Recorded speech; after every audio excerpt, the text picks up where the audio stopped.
नमस्कार, आप देख रहे हैं अपना उत्तर प्रदेश। मैं हूं आपके साथ सचिन चौहान। महाराष्ट्र में विधानसभा चुनाव के चलते बीजेपी की ओर से मुख्यमंत्री योगी आदित्यनाथ ताबड़तोड़ रैलियां कर रहे हैं, जिसको लेकर सीएम योगी ने महाराष्ट्र के कारंजा विधानसभा सीट पर चुनावी हुंकार भरी है।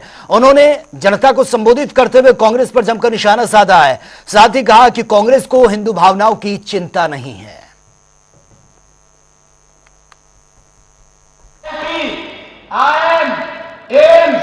One district one medical college, हर घर नल की योजना, गांव गांव की बेहतरीन कनेक्टिविटी, यह गरीब के लिए आवास, पीएम आवास योजना में आवास, 80 करोड़ लोगों को फ्री में राशन की सुविधा, 70 वर्ष से ऊपर के हर एक बुजुर्ग को प्रतिवर्ष 5 लाख रुपए की फ्री में स्वास्थ्य की सुविधा उपलब्ध करवाने का कार्य हो, या फिर अन्य अनेक गरीब कल्याणकारी योजनाएं, यह तो मोदी जी के नेतृत्व में भारतीय जनता पार्टी की सरकारें कर रही हैं।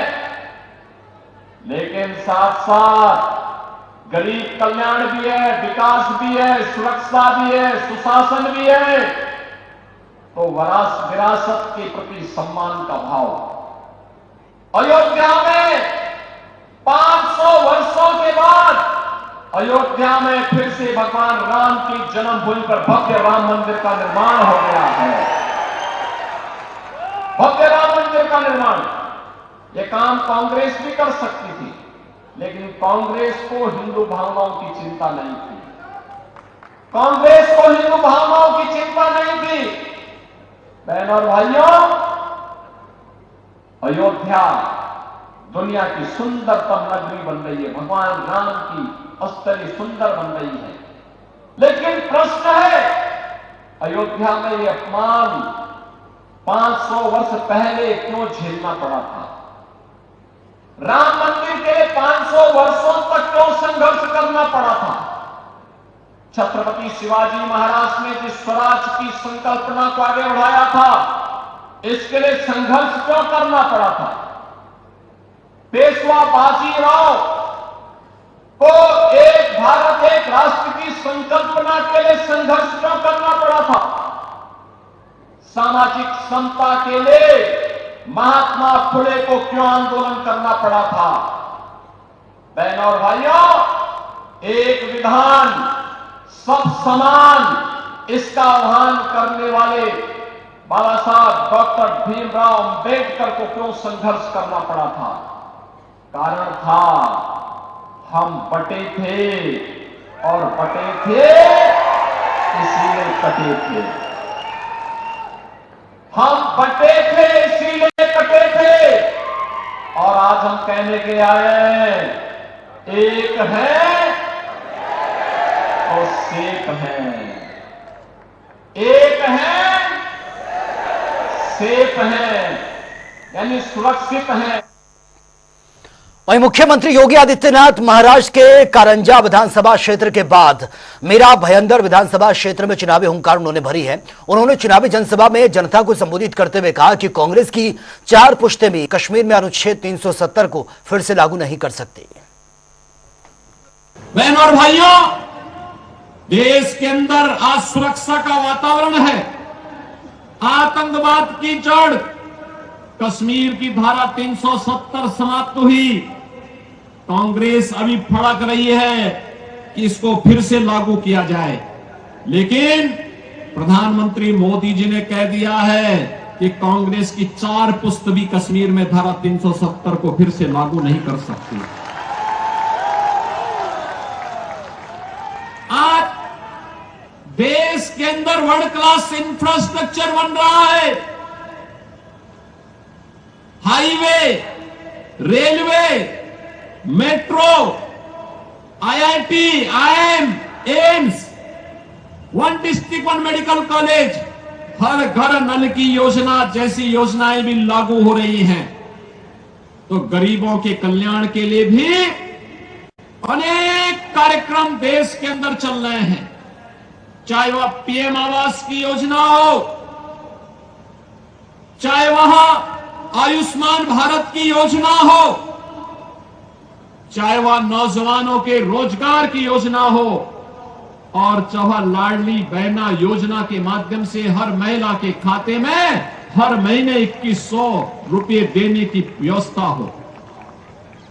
यह कार्य कांग्रेस नेतृत्व की महाअघाड़ी गठबंधन की सरकार भी कर सकती थी, लेकिन उन्होंने तो कोरोना जैसी महामारी के दौरान भी कुछ नहीं किया।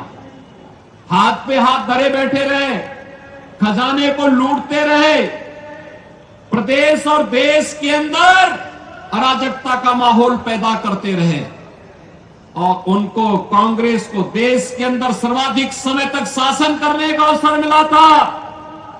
विकास, सुरक्षा, समृद्धि, सुशासन इसमें नहीं कर पाए। कम से कम अयोध्या में रामलला का मंदिर ही बना देते, ये तो अभी नहीं कर पाए। जो कार्य कांग्रेस 65 वर्षों में नहीं कर पाई, भारतीय जनता पार्टी की डबल इंजन की सरकार ने मोदी जी के नेतृत्व में मात्र 2 वर्ष के अंदर उत्तर प्रदेश के अंदर भगवान राम के मंदिर का निर्माण का कार्य कराते हुए भगवान राम को फिर से अयोध्या धाम में विराजमान कर दिया। और वहीं कानपुर के सीसामऊ सीट पर हो रहे उपचुनाव के लिए समाजवादी पार्टी के राष्ट्रीय अध्यक्ष अखिलेश यादव पहुंचे, जहां पर उन्होंने समाजवादी पार्टी के प्रत्याशी श्रीमती नसीम सोलंकी जी के समर्थन में जनसभा को संबोधित किया और वोट की अपील की है। वहीं उन्होंने कहा कि यह चुनाव कोई सामान्य चुनाव नहीं है, यह चुनाव आपका है। सरकार जितनी भी ताकत लगा दे, जनता इस बार उनको हरा कर ही भेजेगी। ये चुनाव कोई सामान्य चुनाव नहीं है, ये चुनाव आपका है, आपका। ये सरकार के लोग चाहते हैं कि समाजवादी लोग हार जाए, लेकिन मैं ये जानता हूं ये सरकार कितनी भी ताकत लगा दे, लेकिन जनता इस बार इनको हरा करके भेजेगी। ये जनता का चुनाव है, ये जनता जिताएगी। और सोचिए कितना अन्याय हुआ है, जेल भेजने से लेकर के दूसरी जेल भेज देने का।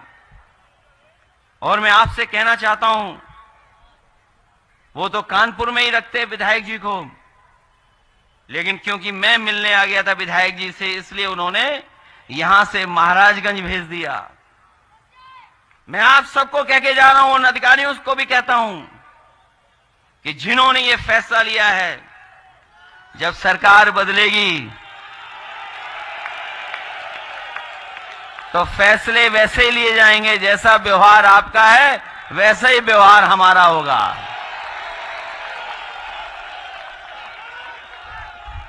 जैसा व्यवहार आपका है, आपका अगर प्यार का व्यवहार है तो हमारा भी प्यार का व्यवहार रहेगा। आप अगर हमारे साथ अन्याय करेंगे तो उस अन्याय को हम लोग भूलने वाले नहीं हैं। इस बार ये अन्याय नहीं भूलेंगे।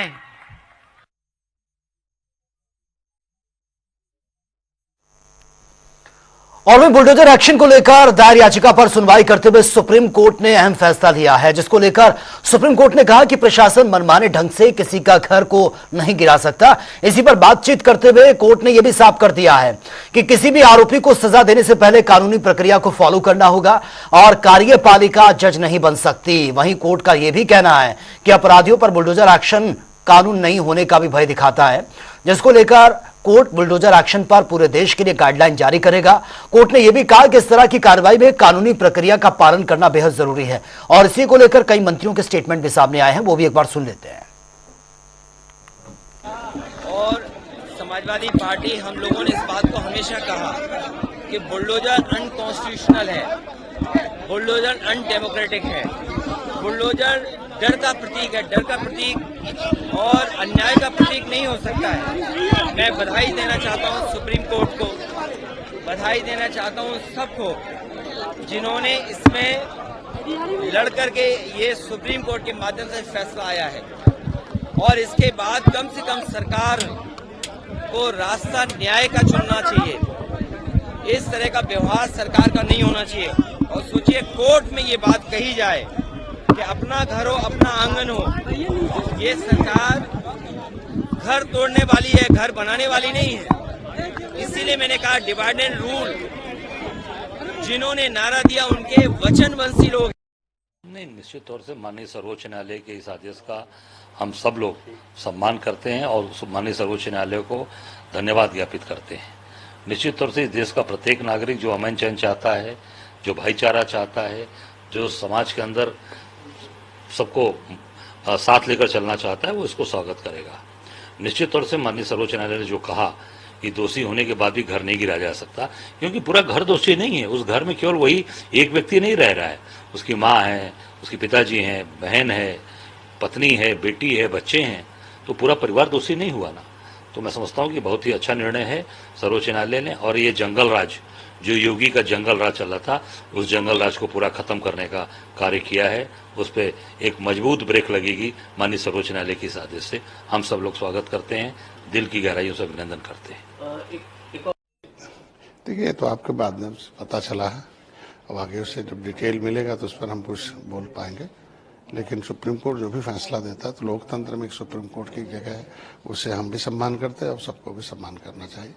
कुछ न कुछ एक दो ऐसे अधिकारी हैं जिसकी छोटी मोटी गलतियों की वजह से सरकार को थोड़ा सा झेलना पड़ता है, जो बिना सोचे समझे, जैसे जौनपुर में एक निषाद महिला थी और जिसमें एक लेखपाल एक प्रधान के खिलाफ मुकदमा लिखवा दिया और जांच करा दिया। जांच में प्रधान दोषी पाएगा और उसने पता चला कि ज़्यादा घोटाला था। उसने पुश्तैनी पड़ी थी किसी सरकारी ज़मीन पर भोरला में था, और पता चला 20-25 दिन के अंदर अधिकारी से मिली भगत में उसको बुलडोजर चला दिया। तो ऐसे एक दो मामले की वजह से उसको संज्ञान में ला के लेकर जाना है। लेकिन ढेर सारे जहाँ इस तरीके से मामले होते हैं, उस पर सोच विचार की कार्रवाई होनी चाहिए। निश्चित रूप से इस पर सुप्रीम कोर्ट के फैसले का हम स्वागत करते हैं।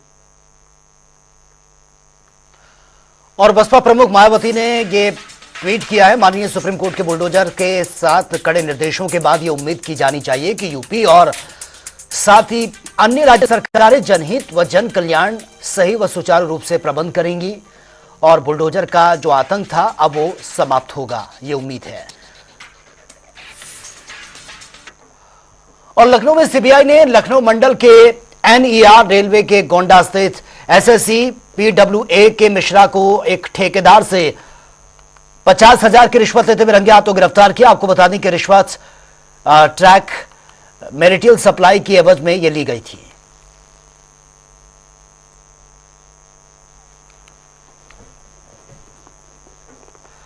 चलिए आगे बढ़ते हैं, बात होगी तमाम खबरों की ताबड़तोड़ अंदाज में।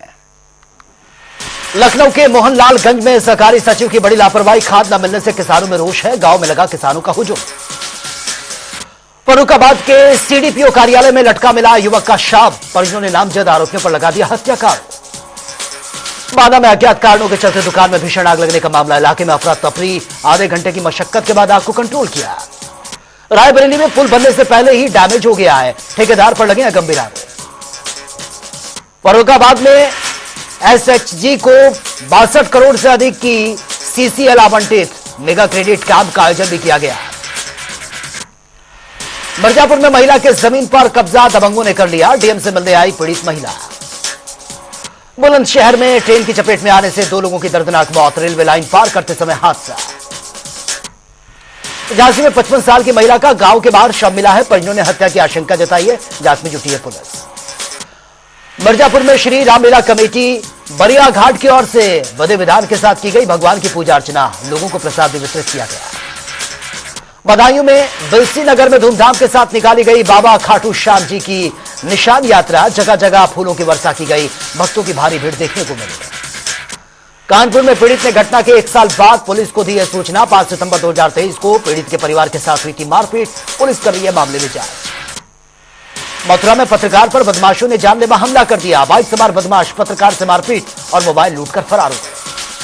बाराबंकी में श्री सत्यनाम सेवा संस्थान की ओर से निकाली गई है 5 कोसी परिक्रमा, महंत अखिलेश दास ने की है परिक्रमा की अगुवाई। तो फिलहाल इस बुलेटिन में मेरे साथ इतना ही, लेकिन तमाम खबरों के लिए आप बने रहिए जनता टीवी के साथ। नमस्कार।